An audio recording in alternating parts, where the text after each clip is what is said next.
भारत की सबसे पुरानी फुटबॉल प्रतियोगिता कौन सी है? तो इसका सही जवाब हो जाएगा option 2, Durand cup. Durand cup Bharat की सबसे पुरानी फुटबॉल प्रतियोगिता है, आपको याद रखना है। प्रश्न में पूछा जाता है डूरंड कप किस खेल से संबंधित है, तो आपको याद रखना है यह फुटबॉल से संबंधित है और यह फुटबॉल की सबसे पुरानी प्रतियोगिता भी है।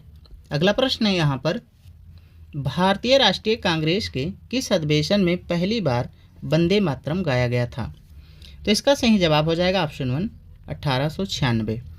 भारतीय राष्ट्रीय कांग्रेस के 1896 अधिवेशन में वंदे मातरम पहली बार गाया गया था और यह इंपॉर्टेंट प्रश्न है, कई बार एग्जाम में पूछा जा चुका है। इसके आने की संभावनाएं अच्छी खासी बनती हैं, तो आपको याद रखना है। अगला प्रश्न है यहाँ पर, भारतीय राष्ट्रीय कांग्रेस की प्रथम महिला अध्यक्ष कौन थी? तो इसका सही जवाब हो जाएगा option 4, Annie Besant. Annie Besant भारतीय राष्ट्रीय कांग्रेस की प्रथम महिला अध्यक्ष बनी। बात करेंगे भारतीय राष्ट्रीय कांग्रेस की प्रथम भारतीय महिला अध्यक्ष कौन बनी, तो आपको याद रखना है सरोजिनी नायडू। सरोजिनी नायडू भारतीय राष्ट्रीय कांग्रेस की प्रथम भारतीय महिला अध्यक्ष बनी और भारतीय राष्ट्रीय कांग्रेस की प्रथम महिला अध्यक्ष की बात करेंगे तो एनी बेसेंट, याद रखना है आपको। अगला प्रश्न है, सुभाष चंद्र बोस ने कांग्रेस के अध्यक्ष पद से त्यागपत्र कब दिया था? तो इसका सही जवाब हो जाएगा ऑप्शन 2, 1939 ईस्वी में।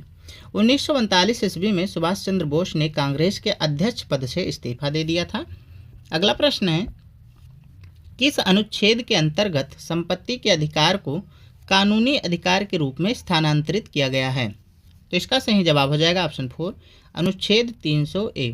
याद रखना है आपको, अनुच्छेद 300A के अंतर्गत संपत्ति के अधिकार को कानूनी अधिकार की मान्यता दी गई है।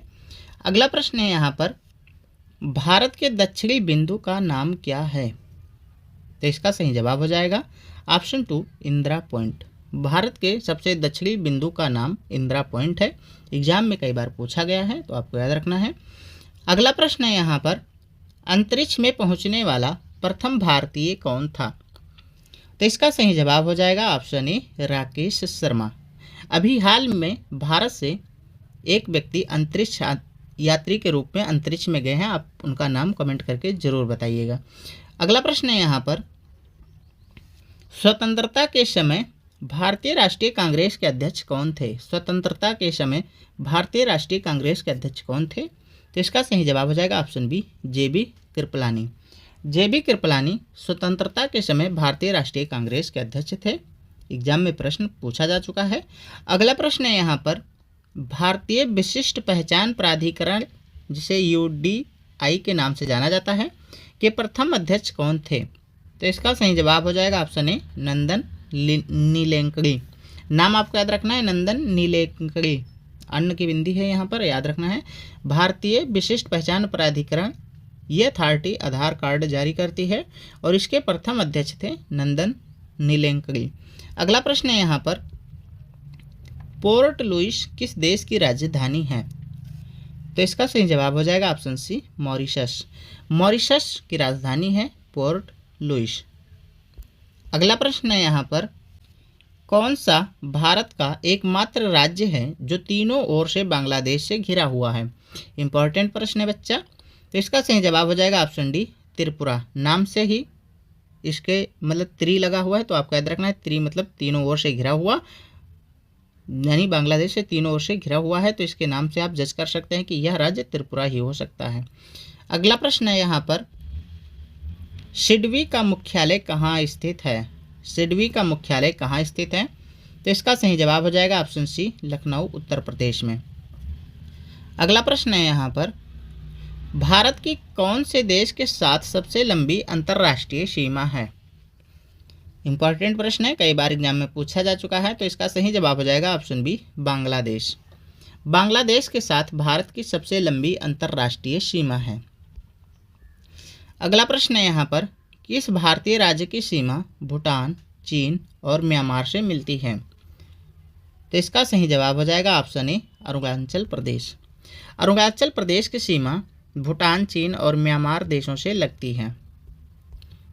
अगला प्रश्न है, बाल दिवस कब मनाया जाता है? तो इसका सही जवाब हो जाएगा ऑप्शन सी, 14 नवंबर। 14 नवंबर को बाल दिवस मनाया जाता है। अगला प्रश्न है, राष्ट्रीय एकता दिवस कब मनाया जाता है? राष्ट्रीय एकता दिवस कब मनाया जाता है? तो इसका सही जवाब हो जाएगा ऑप्शन ए 31 अक्टूबर। 31 अक्टूबर को राष्ट्रीय एकता दिवस मनाया जाता है। अगला प्रश्न है यहाँ पर, विश्व उपभोक्ता दिवस कब मनाया जाता है? तो इसका सही जवाब हो जाएगा ऑप्शन बी 15 मार्च। 15 मार्च को विश्व उपभोक्ता दिवस मनाया जाता है। अगला प्रश्न है यहाँ पर, राष्ट्रीय अभियंता दिवस कब मनाया जाता है? तो इसका सही जवाब हो जाएगा ऑप्शन सी 15 सितंबर। प्रत्येक वर्ष 15 सितंबर को राष्ट्रीय अभियंता दिवस मनाया जाता है, आपको याद रखना है। अगला प्रश्न है यहाँ पर, इंटरनल सिक्योरिटी ऑफ इंडिया के लेखक कौन हैं? पुस्तक का नाम है इंटरनल सिक्योरिटी ऑफ इंडिया। इस पुस्तक के लेखक कौन हैं? तो इसका सही जवाब हो जाएगा ऑप्शन सी अशोक कुमार।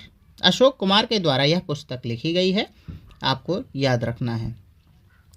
अगला प्रश्न है यहाँ पर, पुस्तक का नाम है इंडिया आफ्टर गांधी के लेखक कौन हैं? तो इसका सही जवाब हो जाएगा ऑप्शन बी रामचंद्र गुहा। रामचंद्र गुहा जी के द्वारा इंडिया आफ्टर गांधी नामक पुस्तक लिखी गई है और इम्पोर्टेंट पुस्तक है, कई बार एग्जाम में पूछी जा चुकी है। अगला प्रश्न है यहाँ पर, इंडियन फिलॉसफी पुस्तक का नाम है, इसके लेखक कौन हैं? तो इसका सही जवाब हो जाएगा option D doctor Sarvepalli Radhakrishnan. Doctor Sarvepalli Radhakrishnan के द्वारा इंडियन फिलॉसफी नामक पुस्तक लिखी गई है, इम्पॉर्टेंट पुस्तक है, एग्जाम में बार बार पूछी जाती है। अगला प्रश्न है यहाँ पर, संघाई सहयोग संगठन एससीओ का 9वां सदस्य कौन सा देश बना है? तो इसका सही जवाब हो जाएगा ऑप्शन बी ईरान। ईरान संघाई सहयोग संगठन का 9वां सदस्य बना है, आपको याद रखना है। एग्जाम में पूछा गया है एससीओ का 9वां सदस्य कौन सा देश है, तो आपको याद रखना है ईरान। अगला प्रश्न है यहाँ पर, संघाई सहयोग संगठन एससीओ का 10वां सदस्य कौन सा देश बना है? तो इसका सही जवाब है ऑप्शन बी बेलारूस। तो याद रखना है 9वां सदस्य है ईरान और 10वां सदस्य है बेलारूस। अगला प्रश्न है यहाँ पर, किसकी जांच बिडाल टेस्ट के नाम से जानी जाती है, या किस रोग के लिए बिडाल टेस्ट किया जाता है? तो इसका सही जवाब हो जाएगा ऑप्शन ए टाइफाइड बुखार के लिए। टाइफाइड बुखार के लिए बिडाल टेस्ट किया जाता है।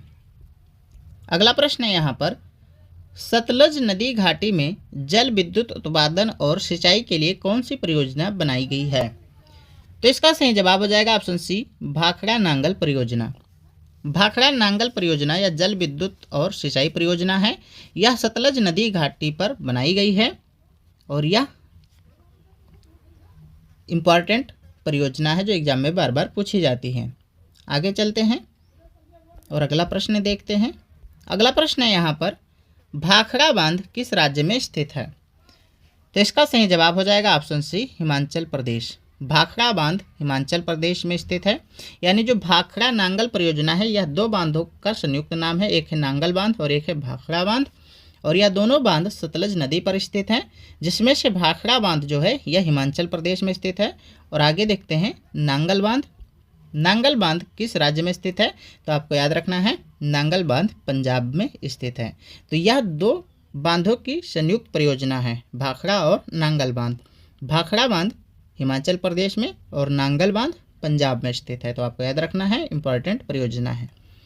अगला प्रश्न है यहाँ पर, ऑपरेशन फ्लड का संबंध किस क्रांति से है? ऑपरेशन फ्लड का संबंध किस क्रांति से है? तो इसका सही जवाब हो जाएगा ऑप्शन बी श्वेत क्रांति। श्वेत क्रांति दुग्ध उत्पादन से संबंधित है और ऑपरेशन फ्लड का संबंध श्वेत क्रांति दुग्ध उत्पादन से संबंधित है। अगला प्रश्न है यहाँ पर, डॉक्टर भीमराव अंबेडकर ने भारतीय संविधान की आत्मा किस अनुच्छेद को कहा है? तो इसका सही जवाब हो जाएगा ऑप्शन बी अनुच्छेद 32। अनुच्छेद 32 को डॉक्टर भीमराव अंबेडकर जी ने भारतीय संविधान की आत्मा कहा है और अनुच्छेद 32 संवैधानिक उपचारों का अधिकार प्रदान करता है।